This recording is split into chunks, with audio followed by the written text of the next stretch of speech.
Chaque jour, je vois le même problème. Des personnes très intelligentes, hyper diplômées, expérimentées viennent me voir. Des thérapeutes, des coachs, des consultants, des avocats, des entrepreneurs, des personnes qui savent réellement aider leurs clients, qui savent réellement transformer les clients. Et pourtant, beaucoup d'entre elles se sentent invisibles. Elles publient du contenu, écrivent des posts, tournent des réels, développent leur présence sur LinkedIn, sur Instagram, mais elles attirent beaucoup moins de clients qu'elles ne le pourraient. Et vous savez, ce qui est le plus intéressant, dans la plupart des cas, le problème n'est pas le contenu. Le problème, c'est qu'elles ne comprennent pas comment elles sont perçues par les autres. Imaginez, vous entrez dans un restaurant. On vous apporte le menu et en 3 secondes, vous savez déjà si vous avez envie de rester dans ce restaurant ou non. Vous n'avez pas encore rien goûté, vous ne connaissez pas encore la quantité des plats, mais la décision est presque déjà prise. Avec une marque personnelle, c'est exactement la même chose. Lorsqu'une personne arrive sur votre profil des réseaux sociaux, elle prend une décision en quelques secondes. Inconsciemment, elle se pose plusieurs questions. Qui est cette personne? Pourquoi devrais-je l'écouter? Pourquoi elle est différente par rapport aux autres? Puis-je lui faire confiance et j'ai envie de rester plus longtemps? Et c'est là que les choses deviennent intéressantes. La plupart des experts sont persuadés que les gens les évaluent à travers leurs connaissances. Mais c'est pas tout à fait ça. D'abord, les gens vous évaluent à travers leurs ressentis, à travers leurs perceptions et à travers leurs émotions, à travers l'image qui se construit dans leurs esprits.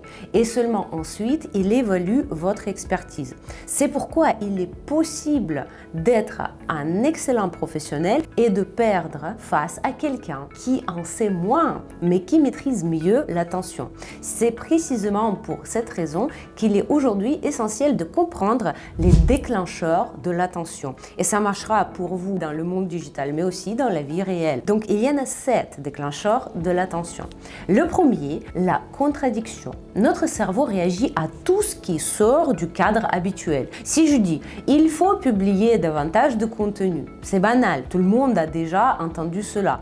Mais si je dis « la plupart des experts ont besoin de moins de contenu, pas de plus », le cerveau a automatiquement envie de connaître la suite. Le deuxième déclencheur, la reconnaissance. Lorsqu'une personne se reconnaît elle-même.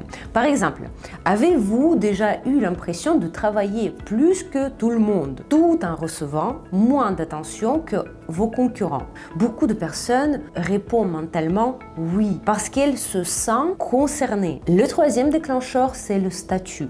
Les gens s'intéressent toujours à ceux qui possèdent de l'influence. Ce n'est pas une question d'argent, ce n'est pas une question de luxe, c'est une question d'importance perçue. Lorsque quelqu'un comprend cet expert, c'est quelque chose que je ne sais pas. Oui, effectivement, le chiffre de vos abonnés peut augmenter votre statut. Ça veut dire, si vous dites que vous travaillez dans la niche depuis 10 ans et vous avez seulement 50 abonnés, on ne croit pas à ça. Et donc le statut, effectivement, dans les réseaux sociaux, se mesure avec ce chiffre. Si vous voulez vendre efficacement, effectivement, vos vues, vos followers doivent suivre. Et nous, pendant le mentorat marque personnelle magnétique, on apprend à le faire. Le quatrième déclencheur, c'est la nouveauté.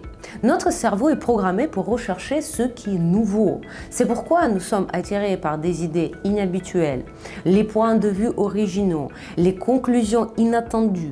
Et donc là, la marque personnelle, il faut qu'elle tranche. Ça veut dire que vous ne pouvez pas répéter tout le temps les banalités et provoquer l'intérêt. Voici pourquoi, pendant la marque personnelle magnétique, notre mentorat de 9 semaines, on travaille sur les points autour de votre compétence qui provoquent l'intérêt. Il n'est pas évident de les remarquer quand vous avez la tête dans le guidon. Mais quand je vois votre business de l'extérieur, ça devient une évidence. Le cinquième déclencheur de l'attention, c'est la perte. Et c'est l'un des plus puissants. Parce que les êtres humains réagissent davantage à la peur de perdre qu'à l'opportunité de gagner. Si je dis une marque personnelle forte permet de gagner davantage, c'est bien. Mais si je dis une marque personnelle faible peut vous coûter des dizaines de clients par an, l'impact est beaucoup plus fort. Et donc ce déclencheur, vous pouvez également utiliser dans votre niche. Le sixième déclencheur, le secret. Le cerveau n'aime pas ce qui reste inachevé. C'est pourquoi nous voulons connaître la suite d'une histoire. Nous voulons comprendre ce qui se cache derrière un résultat. Et là, ça provoque les gens de vous suivre, de s'abonner et de s'intéresser davantage à ce que vous faites et ce que vous apportez aux autres. Et le septième déclencheur, la transformation.